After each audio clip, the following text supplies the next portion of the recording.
بسم اللہ الرحمن الرحیم مولا صلی وسلم دائما ابدا علی حبیبک خیر خلق کلہم۔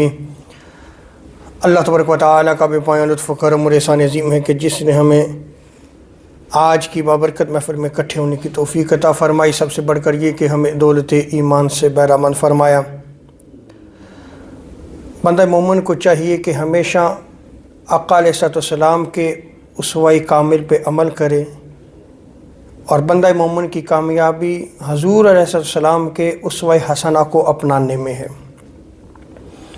آج سے ہم جس موضوع کا آغاز کر رہے ہیں وہ ہے کہ آقا علیہ السلام کی سیرت مطہرہ کے حوالے سے عبادات میں جو آقا علیہ السلام سنن ادا کیا کرتے تھے، یعنی جو سنتوں کا اہتمام کیا کرتے تھے، اس حوالے سے ہم آج گفتگو کا آغاز کر رہے ہیں۔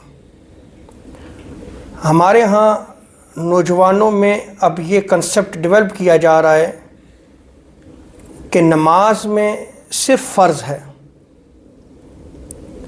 چونکہ وہ کچے ذہن ہوتے ہیں سو وہ صرف فرض کا اہتمام کر کے سنت اور نوافل کی طرف نہیں آتے، اور اس عمل کو وہ چھوڑتے چلے جا رہے ہیں۔ اور یہ اس لیے بھی ضروری ہے کہ آج کی نوجوان نسل کو دین کی طرف راغب کرنا از حد ضروری ہے، اور ہماری نوجوان نسل کو یہ بھی سمجھنا چاہیے کہ اس کی کامیابی حضور علیہ السلام کے اسوہ حسنہ پہ ہے، یعنی آقا علیہ السلام نے زندگی مبارک میں جو اعمال کیے ہیں وہی تو ہماری کامیابی اور کامرانی ہے۔ ایک ہوتا ہے بامر مجبوری، جیسے بندہ کوئی کام کر رہا ہے، کسی ورک پہ ہے، اس ورک پلیس پہ اس کو اس کا مالک اتنی اجازت نہیں دیتا کہ وہ ٹائم لگا کے سنن اور نوافل بھی پڑھ سکے، اور فرض نماز اگر صرف اتنا وقت اسے صرف دیا جا رہا ہے تو پھر فقہا جو ہے وہ فتویٰ دیتے ہیں کہ ہاں فرض پڑھ لو تاکہ جو ہے تمہاری نماز قضا نہ ہو۔ یہ تو ہے بامر مجبوری، لیکن ہماری نوجوان نسل جو ہے وہ اس کو معمول بنا رہی ہے، اس عمل کو، کہ سنت تو لازمی نہیں ہے، فرض کی پکڑ ہوگی۔ ہاں بات تو ٹھیک ہے، فرض کی پکڑ ہوگی، لیکن آقا علیہ السلام کی سنت کہاں ہے؟ حضور علیہ السلام کی سیرت مطہرہ کہاں ہے؟ ہر اس شخص کا قول رد کر دیا جائے گا جب حضور کی سیرت اور سنت سامنے آ جائے۔ ہم اپنی نوجوان نسل کو کس معمول پہ ڈال رہے ہیں؟ یعنی آپ جب سوشل میڈیا پہ جائیں تو یہ بھی نظر آتا ہے، جی آپ جب نوجوان نسل کو کہیں گے کہ عشاء کی رکعتیں 17 ہیں تو وہ تو ڈر کے بھاگ جائے گا، تو آپ اسے صرف فرض کی طرف راغب کریں۔ تو آپ مجھے یہ بتائیں کہ یہی ہماری نوجوان نسل کے اور کون کون سے مشاغل ہیں؟ کبھی آپ نے اس کا ذکر کیا ہے؟ کتنا وقت جو ہے وہ اپنی گیموں پہ گزار رہے ہیں، کتنا وقت جو ہے وہ اپنے سوشل میڈیا پہ گزار رہے ہیں، کبھی اس کا بھی ذکر کیا ہے؟ اور وہیں سے نکال کے حضور علیہ السلام کی سنت اور سیرت پہ جو ہے وہ آپ ان کو ڈالیں۔ اگر آپ یہ روش اختیار کریں گے تو پھر کچھ وقت میں جو ہے وہ فرض میں بھی جو ہے وہ پھر آپ شارٹلی چلے جائیں گے، بھئی فرض میں کیا کیا چیزیں جو ہیں وہ آپ شارٹ کر سکتے ہیں، یہ بھی کرنا شروع کر دیں، تو آپ سے دین پھر آہستہ آہستہ جو ہے وہ نکلتا چلا جائے گا۔ سو از حد ضرورت اس چیز کی ہے کہ حضور کی سنت کو زندہ کیا جائے، حضور کے اسوہ کامل پہ عمل کیا جائے۔ ام المومنین حضرت عائشہ صدیقہ رضی اللہ تعالی عنہا بیان کرتی ہیں، اور آج ہم جو ذکر کر رہے ہیں یہ فجر کی سنت کے حوالے سے ہم بیان کریں گے۔ سب سے پہلے فجر کی نماز آتی ہے تو اسی سے ہم آغاز کر رہے ہیں۔ تو ام المومنین آپ بیان کرتی ہیں حضرت عائشہ صدیقہ رضی اللہ تعالی عنہا کہ آقا علیہ السلام فجر کی 2 رکعت سے زیادہ کسی کا التزام اور اہتمام نہیں فرمایا کرتے تھے، یعنی اس کا بڑا ہی اہتمام کیا کرتے تھے. کس کا؟ 2 سنت فجر کا. اور ام المومنین حضرت عائشہ صدیقہ ہی بیان کرتی ہیں رضی اللہ تعالی عنہا کہ فجر کی 2 رکعت سنت آقا علیہ السلام کبھی بھی نہیں چھوڑا کرتے تھے، ہمیشہ پڑھا کرتے تھے.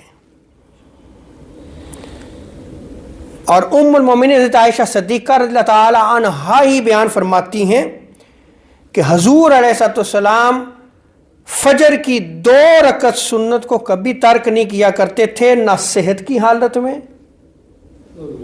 نہ مرض کی حالت میں، نہ سفر کی حالت میں، نہ گھر میں. آپ اس کا بڑا ہی اہتمام فرمایا کرتے تھے. تو حدیث کے صرف اس ٹکڑے کو اگر آپ دیکھیں کہ مرض میں بھی حضور سنت فجر کی نہیں چھوڑ رہے، سفر میں بھی نہیں چھوڑ رہے. اور آج ہم اپنی نوجوان نسل کو کیا درس دے رہے ہیں؟ وہ مساجد میں جب آتے ہیں تو صرف فرض پڑا وہ گئے. فجر کی 2 سنت کی اہمیت کس قدر ہے کہ حضور نے اس کو کسی حالت میں نہیں چھوڑا. اور اسی طرح حضرت حفصہ رضی اللہ تعالی عنہا ام المومنین، آپ سے روایت ہے کہ صبح کی اذان اور اقامت کے درمیان صرف 2 رکعت نماز سنت جو ہے وہ فجر آقا علیہ السلام جو ہے وہ ادا کیا کرتے تھے، اس کے علاوہ کوئی اور نماز ادا نہیں کرتے تھے. اور حضرت حفصہ ہی سے روایت ہے رضی اللہ تعالی عنہا کہ جب مؤذن صبح کی اذان دے چکا ہوتا اور صبح نمودار ہو جاتی، یعنی روشنی تھوڑی سی جو ہے وہ پھیلنا شروع ہو جاتی، اور اقامت سے پہلے حضور علیہ السلام ہلکی پھلکی 2 رکعت نماز ادا کیا کرتے تھے. تو اس روایت میں غور کریں کہ آقا علیہ السلام جب صبح نمودار ہو جاتی، یعنی ہلکی ہلکی جو ہے وہ روشنی ظاہر ہونا شروع ہو جاتی، تو اقامت سے پہلے آپ سنت بھی اس وقت ادا کیا کرتے، اور پھر اس کے بعد جو ہے وہ فجر کی جماعت ہوتی.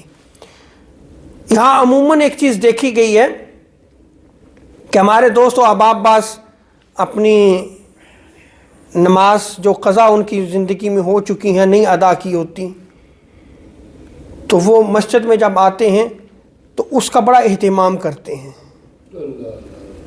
مسجد میں آ کے اہتمام کرتے ہیں، اور آ کے جو ہے وہ پہلے وہ اس قضا نماز کو پڑھتے ہیں، پھر جو ہے وہ سنت وغیرہ پڑھیں گے. یہ یاد رکھ لیں کہ جو آپ کی زندگی کی نمازیں قضا ہوئی ہیں وہ اللہ اور آپ کے درمیان جو ہے وہ ایک معاملہ تھا، مخلوق کو خبر نہیں ہے. وہ جو آپ نے قضا کی ہیں آپ مخلوق پہ ظاہر نہ کریں، پڑھنی تو آپ نے ہے. اب وہ وقت آپ گھر میں نکالیں، توبہ طائب کرتے وہ پڑھنی ہے آپ نے.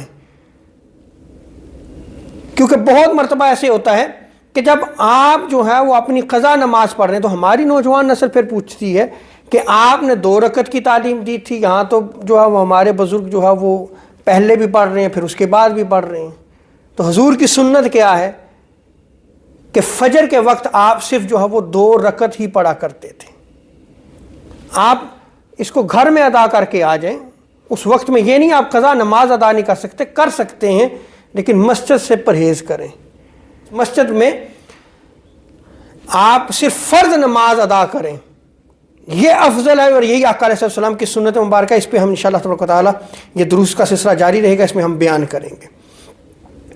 اور حضرت عائشہ صدیقہ رضی اللہ تعالی عنہا ہی بیان کرتی ہیں کہ آقا علیہ السلام عموماً 13 رکعات نماز رات میں پڑھا کرتے تھے، اور جب صبح کی اذان ہوتی تو ہلکی 2 رکعت نماز ادا کیا کرتے تھے. یہ بھی فجر کی سنتے ہیں.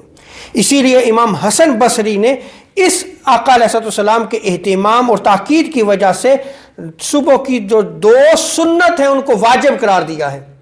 اور امام ابو حنیفہ کی ایک روایت میں بھی یہ آتا ہے کہ یہ 2 جو سنن ہیں یہ واجب ہیں. کیوں؟ اس لیے کہ آقا علیہ السلام اس کا جو ہے وہ بڑا اہتمام کیا کرتے تھے.